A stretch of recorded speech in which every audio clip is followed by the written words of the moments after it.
নিঃশব্দে চিনতে হয়। ওর চালাকি, ওর ধূর্তামি আপনি যে বুঝতে পেরে গেছেন, এটা প্রকাশ করবেন না বা মাঝপথে তাকে থামিয়ে দেবেন না। তাহলে আপনি পুরোটা তাকে ধরতে পারবেন। ও ঠিক লাফিয়ে ছিটকে বেরিয়ে যাবে। ওকে ধরতে গেলে, ওর চালাকি ধরতে গেলে চুপচাপ থাকুন। একদম বুঝতে দেবেন না যে আসলে আপনি তার চালাকি ধরতে পেরেছেন। ও লাফাক, কতটা লাফাবে লাফাক, লাটাই তো আপনার হাতে আছে, শেষে আপনি ঠিক ধরে ফেলতে পারবেন। আর একটা কথা কি জানেন তো, কারোর সাথে মানে ওই তর্ক করে যে মানুষটা বোঝার চেষ্টা করে না, যে মানুষটা আসলে আপনাকে সম্মান দেয় না, যে মানুষটা সবসময় আপনার ক্ষতি চায়, ভাই তাকে ওই বলে না বাপ দেওয়ান করে বুঝিয়ে আপনি পারবেন না। কারণ ও মানুষটা হচ্ছে চালাক।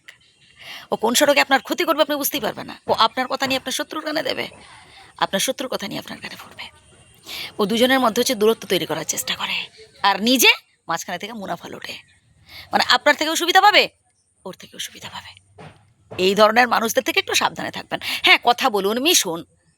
সে হয়তো অনেক সময় অ্যাডভাইস দেবে আপনাকে, সে হয়তো আপনাকে বিপদে হয়তো পড়েছেন, আপনাকে আগ বাড়িয়ে সাহায্য করতে চাইবে। ওটা হচ্ছে ওদের ফন্দি। দেখবেন শত্রুরা না আমাদের অসহায়ত্বের সুযোগ নেয়, আমাদের দুর্বলতার সুযোগ নেয়। আসলে আমরা যখন খুব কঠিন সমস্যায় পড়ি, কঠিন পরিস্থিতিতে পড়ি, আমরা হচ্ছে খুব ভেঙে পড়ি মন থেকে, যেটা একদম উচিত নয়। হাউতাস করতে থাকি, খুব টেনশন করতে থাকি। তখনই কিন্তু ওই যেসব মানুষগুলো আপনাকে পছন্দ করতো না, আপনার পেছনে কলকাঠি নাড়ার চেষ্টা করে, আপনার শত্রু, এরা হচ্ছে এই সময় আপনার সামনে না ভালো মানুষের অভিনয় করবে। আপনি তখন খুব ভরসা করে ফেলবেন, খুব বিশ্বাস করে ফেলবেন। না প্রিয় বন্ধু, দেখুন জীবনে দুঃখ থাকবে, জীবনে কষ্ট থাকবে, সব কিছু মিলেমিশেই তো জীবন। দুঃখের সময় যেমন খুব ভেঙে পড়া উচিত নয়, ঠিক তেমনি সুখের সময় খুব অহংকারী হওয়া উচিত নয়। অহংকার বলতে কেমন, আমার প্রচুর টাকা আছে, আমি সারা দুনিয়াটাকে কিনে নিয়েছি। না প্রিয় বন্ধু, এই রূপ, যৌবন, টাকা, ভাই এগুলো হচ্ছে দুদিনের। কর্মটাই হচ্ছে আসল। তাই কর্ম করতে হবে এবং ভালো কাজ করতে হবে। ওই কাউকে ঠকিয়ে কারো থেকে 100 টাকা মেরে নিয়ে ভাই বড় হওয়া যায় না, সুখীও হওয়া যায় না। কারো থেকে ঠকিয়ে যদি আপনি কিছু উপার্জন করেন, একটা সময় দেখবেন কোন দিক দিয়ে যে সেটা বেরিয়ে যাবে আপনি বুঝতেই পারবেন না, কোন দিক দিয়ে আপনার লস হয়ে যাবে আপনি বুঝতে পারবেন না।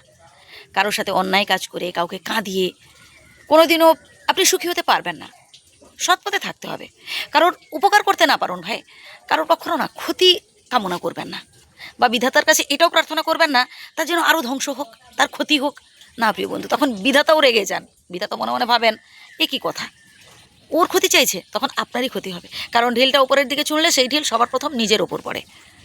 হয়তো কথাগুলো শুনতে অনেকের খারাপ লাগতে পারে, কিন্তু আমি বাস্তব কথাটাই বলছি।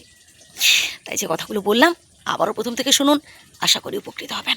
সবাই ভালো থাকবেন, সুস্থ থাকবেন।